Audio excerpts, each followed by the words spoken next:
Bismillahirrahmanirrahim. Assalamualaikum warahmatullahi wabarakatuh.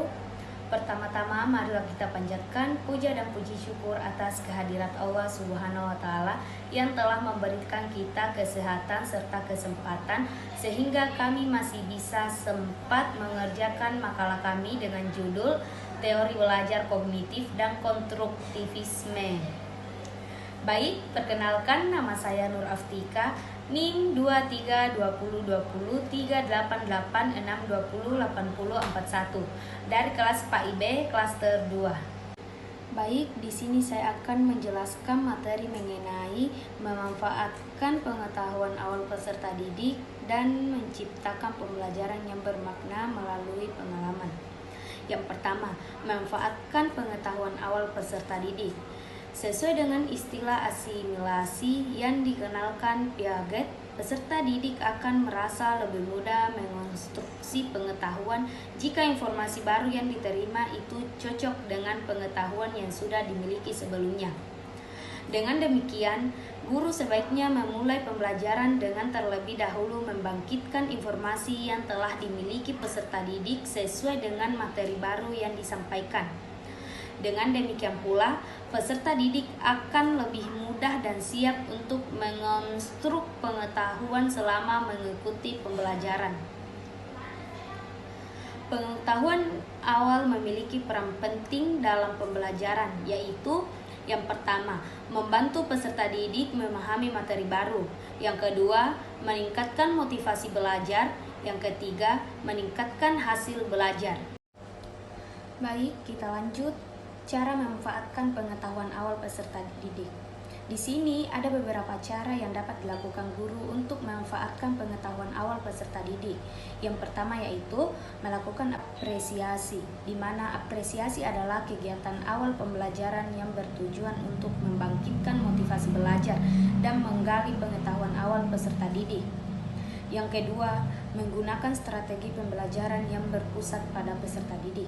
Di sini juga strategi pembelajaran yang berpusat pada peserta didik seperti pembelajaran kooperatif, pembelajaran berbasis masalah, dan pembelajaran konstekstual dapat membantu peserta didik untuk mengaktifkan pengetahuan awal mereka. Yang ketiga yaitu memberikan kesempatan kepada peserta didik untuk bertanya. Guru perlu memberikan kesempatan kepada peserta didik untuk bertanya jika mereka memiliki pertanyaan atau kesulitan dalam memahami materi.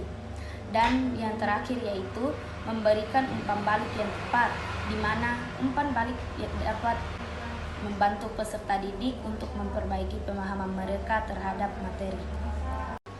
Baik, kita lanjut ke materi kedua, yaitu menciptakan pembelajaran yang bermakna melalui pengalaman.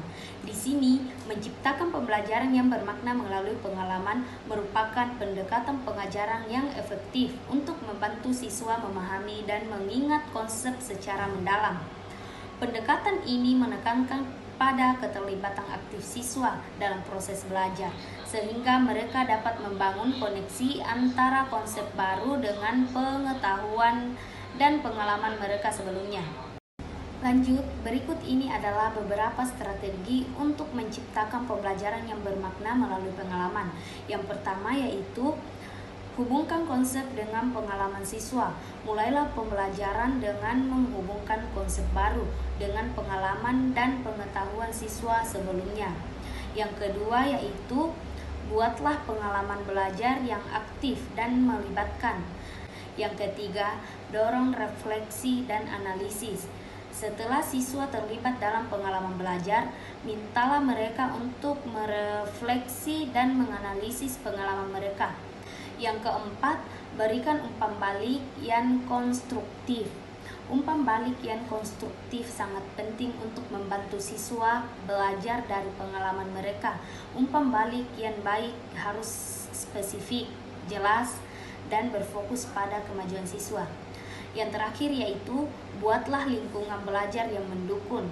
Lingkungan belajar yang mendukung penting untuk menciptakan belajar yang bermakna melalui pengalaman. Lingkungan belajar yang mendukung harus aman, inklusif, dan menghargai perbedaan pendapat. Baik, dengan menerapkan strategi-strategi ini, guru dapat menciptakan pembelajaran yang bermakna melalui pengalaman yang berdampak pada pemahaman dan ingatan siswa.